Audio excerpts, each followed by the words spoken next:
On a remote snow-covered road in northern Alberta, two tiny puppies were tied to a wooden stake, left to die. No food, no shelter, just icy wind, falling snow, and rope biting into their fur. A heartless figure abandoned them without a glance, certain their fate was sealed in the desolate wilderness. But destiny had other plans. Thomas Keane, a 61-year-old widower, had pulled his truck to the side of the road, weary from visiting his late brother's forgotten cabin. Living alone with his old dog Max, Thomas was no stranger to solitude. As he sipped lukewarm coffee, a black SUV stopped briefly in the distance. A door thudded shut, and the vehicle roared away. Unease stirred in his chest. Curious, Thomas stepped out into the biting cold and trudged toward the spot. That's when he saw them. Two shivering puppies, one with a bloody paw, the other too weak to raise its head. They were bound tightly to a weathered stake, ropes cutting into their fragile bodies.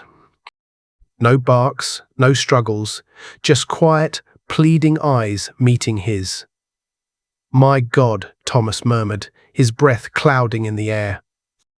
He dropped to his knees, fingers fumbling to untie the knots, then wrapped the trembling pups in his jacket and hurried them to the truck. Max, curled in the front seat, sniffed the bundle and nestled close, sharing his warmth. Thomas blasted the heater, pulse pounding. The nearest shelter was over 50 miles away, and dark clouds loomed, promising a brutal storm. He veered onto a narrow, snow-clogged trail leading to the family's old cabin. A place untouched for years, but equipped with sturdy walls, a stack of firewood, and a rusty stove.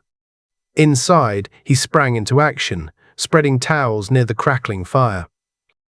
He boiled water, mixed in powdered milk and a touch of honey, and dipped a cloth to feed the stronger pup, which licked weakly. The other lay still, barely breathing. Max stayed close, a quiet guardian. All night, Thomas tended to them, his voice soft with encouragement. The firelight stirred memories of his late wife, of a life once full. He hadn't felt this kind of purpose in years. By morning, the pup's breathing grew steadier. One raised its head, the other opened its eyes. Tears slipped down Thomas's face. That afternoon, a white pickup rolled up. Two men in camouflage stepped out, one gripping a rifle. "Heard someone found a couple of pups," one said, eyes scanning the cabin. Thomas stood firm. "Haven't seen a thing," he replied, his voice steady. Max let out a low growl.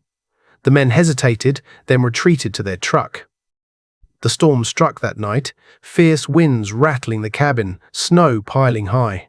Thomas fed the pups, speaking to them as if they were kin. But he knew they couldn't stay, not truly. Then, through the icy window, he saw a shadow move. A gaunt, wary dog stood at the tree line, watching. It was their mother. She didn't bark, just waited, her eyes fixed on the cabin. Thomas opened the door, letting the cold rush in. The stronger pup let out a faint whine. The mother stepped closer, nose twitching, then entered cautiously. She sniffed her babies, licked their faces, and curled protectively around them. She had come to reclaim her own. Thomas stepped back, his heart heavy yet full. Max sat quietly beside him. At dawn, the mother dog rose, leading her pups toward the forest. One pup paused, glancing back at Thomas before disappearing into the pines.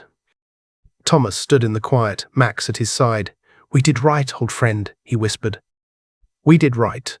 Because sometimes the greatest courage lies in letting go, and the truest kindness asks for nothing in return."